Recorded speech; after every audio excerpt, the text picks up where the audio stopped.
Willie S. Watkins III. Willie here. Others who are retiring, and we honor them, Wilbert Bryant,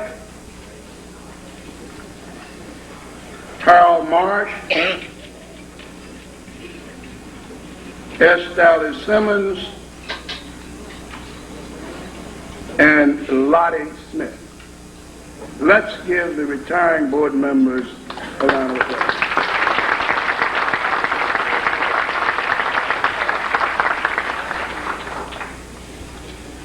Now I come to a pleasant experience for me, one that I was holding my breath for. I did, but like any good manager, I had picked out a backup. I'm glad you came because the backup left. I was going to get Henry Marsh to perform your duties if you didn't. You weren't here. But at this time, very few people in this Commonwealth have had this honor because it has been just recent that we have had this honor in the Commonwealth, finishing the first year. To be able to present a congressman from the 3rd District of the Commonwealth of Virginia, gentleman serving in the United States House of Representatives, representing the people of the 3rd District, all of Virginia, all of America, and all of the world. Gentleman, didn't get a chance to introduce him when he went down, but who is a graduate of Harvard University. See, we ain't had a lot of y'all, and we're still proud of y'all.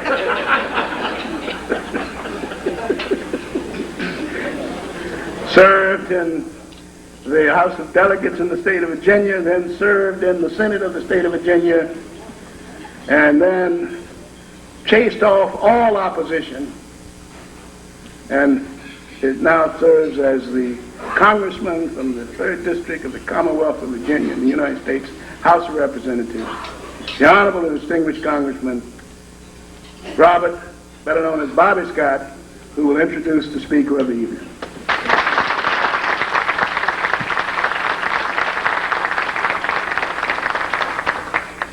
Mr. Townsend, you say you went to Harvard, you're supposed to say, but the good news is you never could have told it. Mr. Mayor, members of council, my friends in the legislature, ladies and gentlemen, it's certainly a pleasure to be here.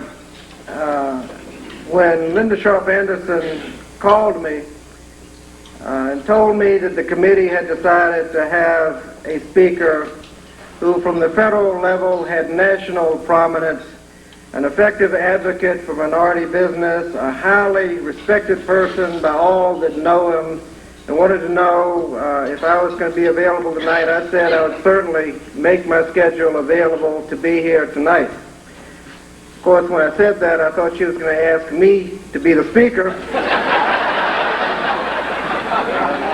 But I was still delighted. When I found out the speaker was going to be Parren Mitchell. As a former member of Congress, he can certainly appreciate how much work it took to get the little successes that we had this year, passing a budget with a $500 billion deficit reduction and increasing the Earned Income Tax Credit, an anti-hunger program named after his good friend Mickey Leland, and family preservation. Some people talk about values. The Earned Income Tax Credit values work and makes sure that somebody working full-time can earn enough so that they're not going to be poor after they've worked full-time all year. We passed legislation for enterprise zones and empowerment zones, targeted capital gains tax deductions for small businesses. We added other deductions to help small businesses, like deductions for health care deductions and deductions for equipment. Budget results have been paying off because we now have the lowest interest rate that you're paying in your businesses, the lowest interest rate that we've had in decades. He can also appreciate the frustrations we've had, like when the Senate couldn't even muster up enough votes to pass on the job stimulus package. It would have created 500,000 jobs and 700,000 summer jobs, increased Pell Grants and Head Start and immunizations for children. Couldn't even muster up enough votes to vote on it, and then turned around and passed a $22 billion crime bill to accommodate those that don't have jobs. We have a congressman who has represented the dispossessed, the disadvantaged, and he has a particular compassion for minority business. He was elected to Congress in 1970, and with his leadership, he has single-handedly compelled federal, state, county, and municipal governments to create set-aside mechanisms that now offer so much opportunity for minority firms. His legislation includes the 10% set-aside required of state, county, and municipal governments in the $4 billion Public Works Bill.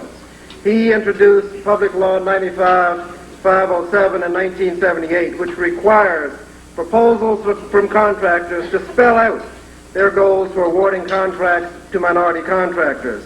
This law now applies to nearly all federal government expenditures. His amendments in the surface transportation bills in the 1980s require 10% set aside for minority businesses. And his lead advocacy also resulted in the Small Business Administration's 8A programs and the Defense Department's 5% gold program. And his most recent target for criticism has been the Resolution Trust Corporation. After retiring in 1986, Congressman Mitchell has continued to be an articulate advocate for minority business by founding the Minority Business Enterprise Legal Defense and Education Fund. This fund is a national, nonprofit, public interest law firm and membership advocacy organization whose purpose is to provide legal defense for class interest and minority business enterprises. In this fund's first 4 years, its 130 attorneys have defended MBA programs 22 times in 12 different states. The fund's focus has expanded from litigation to other areas of expertise needed to advocate for MBAs, like testimony before legislative bodies, investigation, research, technical assistance, and training. Since the Supreme Court's dismal decision in Richmond versus Croson, the fund has been a particularly effective advocate in the legal expertise and technical assistance that state and local governments need to make sure that their set-aside programs are Croson-proof. Prior to his election to Congress, Parren Mitchell was a professor at Morgan State University. He's a Baltimore native, educated at Morgan State and the University of Maryland. I would list all of his awards and accomplishments, but we came to hear him, not to listen to those awards and accomplishments. It would take all night. So, ladies and gentlemen, please give a warm Richmond welcome to the best supporter that minority business has ever had, a friend, legislator, and advocate, Congressman Parren J. Mitchell.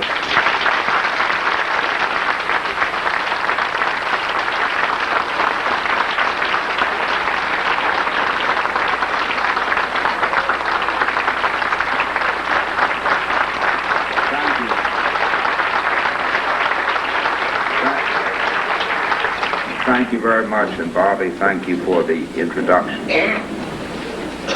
You don't know what a joy it is to me to have Bobby Scott introduce me. I've known him for so many years when he was a teenager, really. And he's always had that indefatigable drive to achieve justice and decency,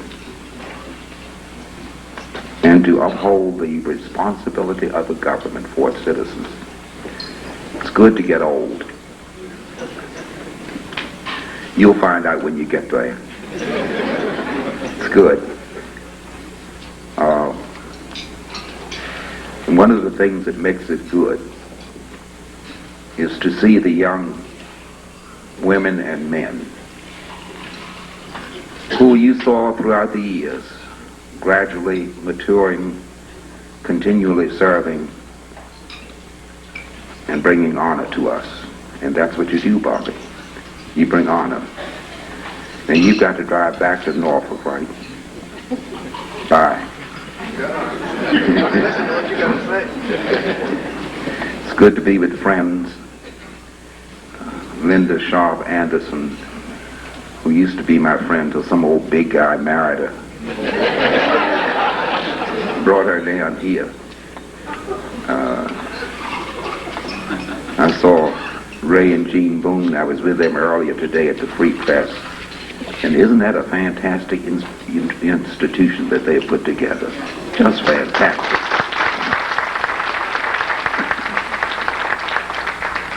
Congratulations to all of the honorees, to the new installed officers. Congratulations and commiserations. Because it won't be easy if you do your job. Drayton, would you do me a favor, please? Would you come here a moment, please? It's Mr. Drayton Hill, who's the director of the Small Business Administration. They told me I had 20 minutes to speak. Give me 18. Okay, and just stop me.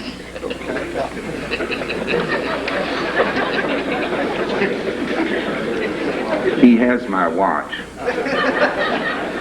but I don't worry too much about it. When I travel, I take my cheap watch with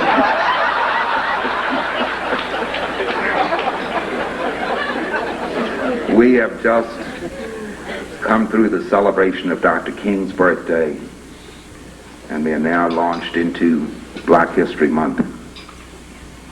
And the fantastic legacy of our people has been told again and again throughout this time. It's a legacy that is unbelievable. We gave to the world a sense of humanity. We gave to the world a sense that no man would ever be kneeling before oppression and suppression. We gave it to the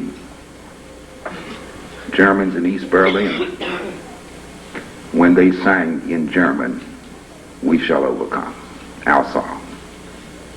We gave it to the Chinese people when they stood in the square, one man facing a tank, and they were singing in Chinese, "We Shall Overcome." What other people have given the world that kind of legacy? No one. We're remarkable. And so as we've gone through these last few days, I was flooded with memories.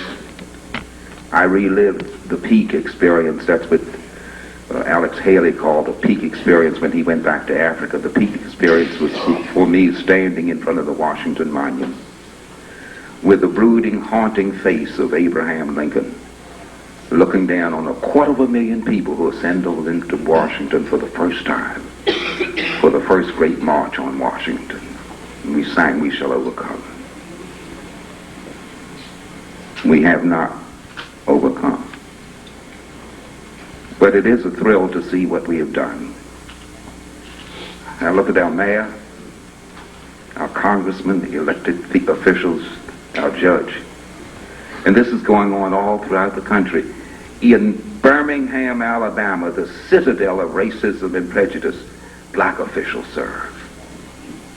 All throughout this nation, we see our elected officials, and we see our college presidents, and we see others who are there because of that struggle. I want to ask you for the same kind of commitment you gave then to give to us now. I want you to give the same kind of commitment to this, the second phase of the civil rights struggle. And that phase is economic empowerment for us. I don't care how many black mayors we elect. I don't care how many black congressmen we get. I don't care how many black judges we have. We shall never be truly and fully equal in this nation until we gain economic empowerment. America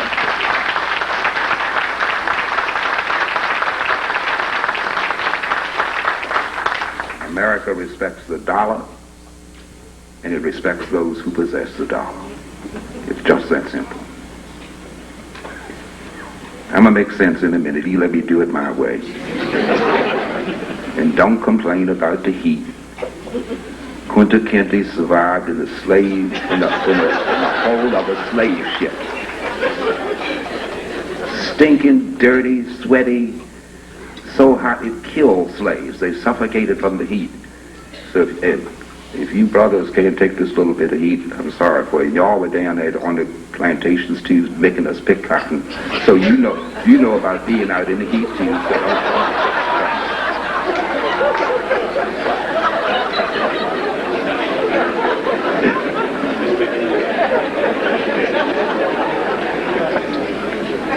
I think nations can lose their minds.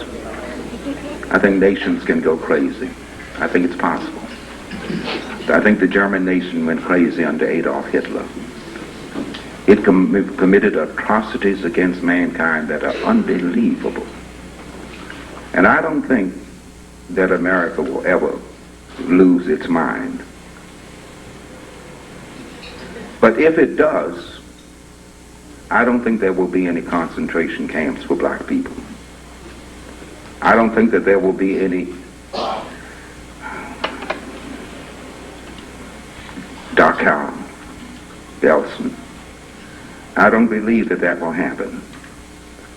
I do believe that if America should lose its mind and come after us, there would be no need for troops. There would be no need for bayonets. And there'd be no need for bombs. If America wanted to crush black Americans, all it had to do was to withhold the necessities of life from us. We don't even produce the necessities of life. Did you have breakfast this morning? Did you eat some toast? You know of a black baker anywhere in this nation? You got on shoes? Do you know of any black shoe manufacturer? The suit that you've got on your back, do you know of any blacks who are manufacturing clothing in large scale for us? No. Until we change and become manufacturers and producers, in reality we are at the whim and caprice of the larger society, and pray God it doesn't go mad. I just feel that we must do this. I can't stress to you too much the importance of economic empowerment. We were moving well in that direction until the Reagan-Bush administration came in and most of us got clobbered. Businesses that had been growing suddenly found themselves failing. There was a kind of covenantal agreement in government that came down from the Reagan administration, was transmitted by the Bush administration, that says if the laws are on the books, don't do anything for them. Make it hard for them. That word was passed on to the private sector, and the private sector, which had become somewhat receptive to us, immediately started turning its back on us again, and the doors closed. And now we must rebuild from the wreckage that was created. We must do this, and it will not be easy. We've got a new administration in Washington. But let me tell you, ladies and gentlemen, my brothers and my sisters, the same old enemies are still in place. When the administration comes in, that doesn't change that bigoted procurement officer down in one of the agencies who has said to some people, that black firm will never get the contract. It will get a contract over my dead body. The administration changes, but we still have those bigoted procurement officers and contracting officers at the federal, state, and local level, who will do everything that they can to thwart us from participating in government. So it will not be easy. Despite the grimness of the situation, there are some fantastic opportunities if we will just come together as you said. Some fantastic opportunities. Have you ever heard of the superconductor and super collider? That was a great big physics experiment. And that was to create a new form of energy. And I think the original appropriation for funding that superconductor, super collider was something like $4 billion. And we weren't included. So at the fund, we went over and sort of talked to them and threatened court action against them. And we'd started moving some of our businesses into this, and then the Congress said we can't afford it and closed the funds down for the superconductor. But listen, and listen to me well. In order to close down that project, the cost of closing it down will be $636 million to close down the project. So we went right back to them and said, well, we don't have $4 billion, but you got to get $636 million. We want in on that. We want to help you. Minority businesses want to help you close down. Base closings, we ought to be in on that. Not every base that closes has the wherewithal to preserve the records. Not every base, military base that closes has the construction companies to do it within the service itself. Those are multi-billion-dollar projects. We ought to be in on that. Something that is moving and moving so rapidly, the Super Communications Highway. Have you heard about it? Unbelievable. It's just like something that stretches my imagination to the breaking point. Has anybody approached any black businessman at any level about participating in it? No. I can tell you right there, no. And don't expect them to approach you. We've got to go after them. We've got to go after them and say, show me everything that you need to do, and I'll find a spot in it for me.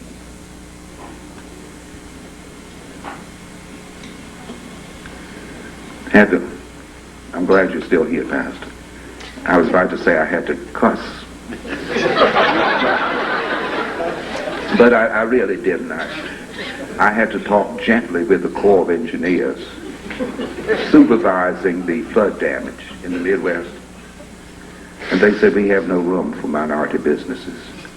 And so in gentle, persuasive, Christian-like tone, I suggested to them that I think through the courts we could cut off the whole project. I said, I don't know, you know how humble I am. I said, I really don't know, Mr. General Major, whatever your name is, but I think we can do it. Well, he consulted with the Department of Defense. The Department of Defense said include minority businesses in that flood recovery program.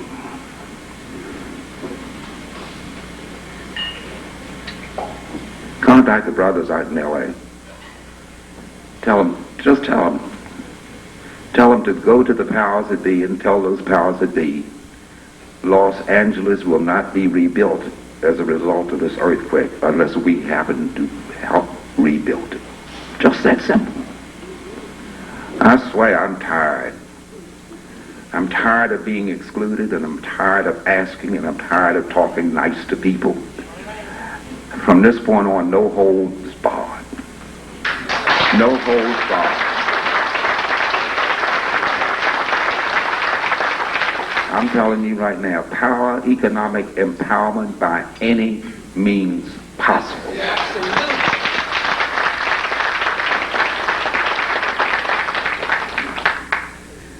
Enemies haven't gone away. I'm almost, how much on time? Okay, about how much do I have left? 9 minutes. 9 minutes? And you got my watch? Absolutely. Okay. Our enemies haven't disappeared. And you're either dumbfounded or found dumb if you don't recognize that you've got enemies against economic empowerment at every level of government. Every level.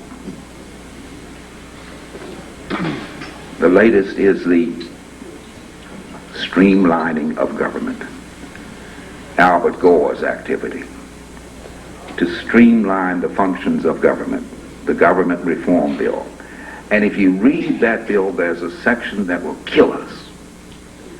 The big defense contractors are saying let all sales be deemed as commercial sales rather than contracts with government. And if you deem them as commercial sales, we are not bound by any government regulations at all, including those that require us to use minority business. Please, I beg of you, Scotty, pass the word on that one. Put the pressure on. That will effectively throw us back 20 years unless we can get that language changed. Well, it's tough. It's tough. But it's been tougher than this. We've been knocked down and we stood back up. I think we even been killed and came back up from the grave. Thought we were Lazarus or somebody. We'll prevail if we just cling together and make the sacrifices together.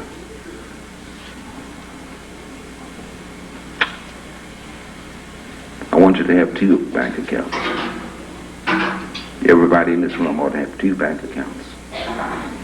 One with Signet, or with another one, or another one, and one with Consolidated.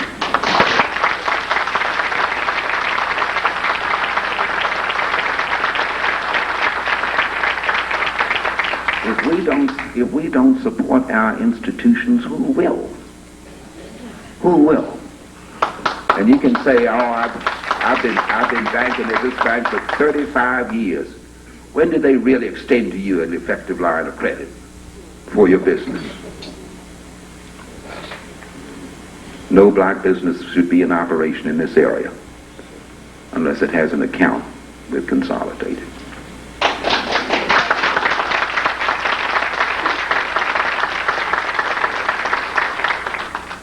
Pastor, no black church should ever do any plumbing, electrical work, contracting work, any other kind of work unless its first priority is to hire a black contractor to do the job. No justification, no excuse. No excuse. You've got the talent. Now use it. Who's here from Virginia Union? I am. Bless your heart.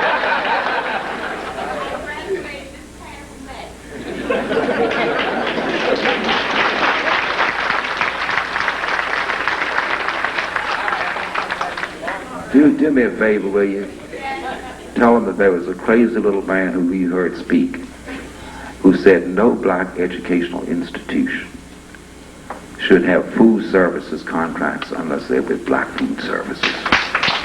No black educational institution should have contracts that do not include black and minority businesses. Hard, isn't it? That's a hard stand to take. But I told you from this point on, no holds barred, power by any means. No black businesses in this room should be operating at any scale unless you've got a black lawyer and a black CPA. I hurt you, didn't I? That hurt you. That hurt you. I look at some of the faces and know that you've never used a black lawyer. You better start using them. You can't tell me that there is no black CPA capable of handling your business for you. I better stop. I'm getting upset. I guess what I'm saying is I want a total commitment. Total commitment from everybody in this room, and I'm not joking. I am not playing. I want a total commitment from everybody in this room that she will give to us in this second phase of the civil rights movement the total sacrificial attitude and commitment that you gave to the first.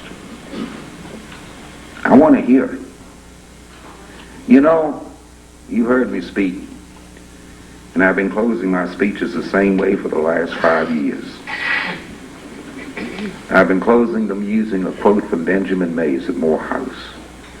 Benjamin Mays used to tell those young black men at their assemblies one little quote, which I'm telling you, I've only just a minute. 60 seconds in it. Forced upon me, can't refuse it, didn't seek it, didn't choose it. But I know that I must use it. I will suffer if I lose it, pay account if I abuse it. Just a tiny little minute, but eternity's minute. The table over there, this is your minute. One closest to the door. Don't tell me, see me tomorrow.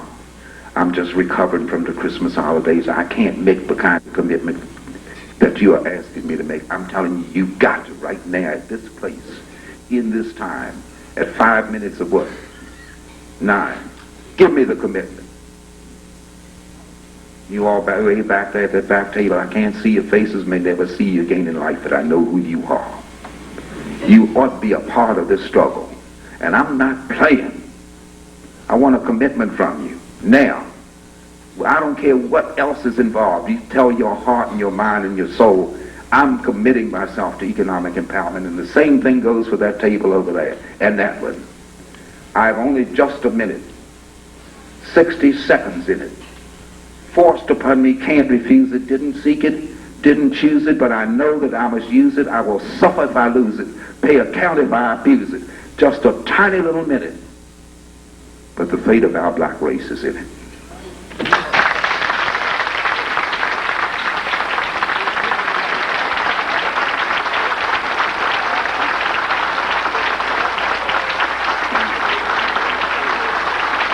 Thank you very much.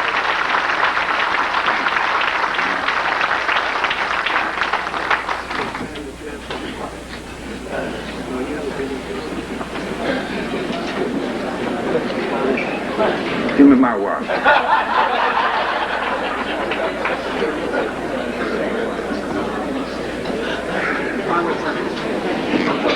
I trust you.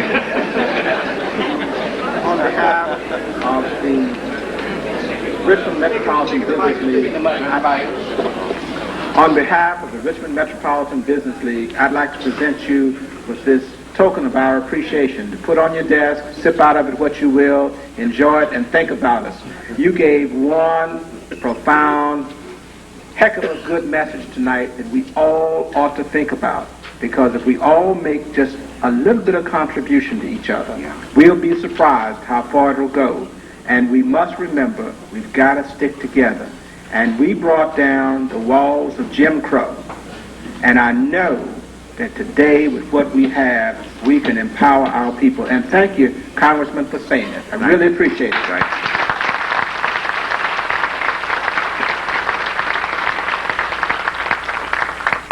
Thank you for this. It's pretty, it's engraved, and it has utilitarian value. Now, before I go to bed tonight, I'm going to put something in this little cup. And I'm going to sit on the side of my bed and sip it so I can relax to go to sleep. So this cup will be filled with chocolate milk.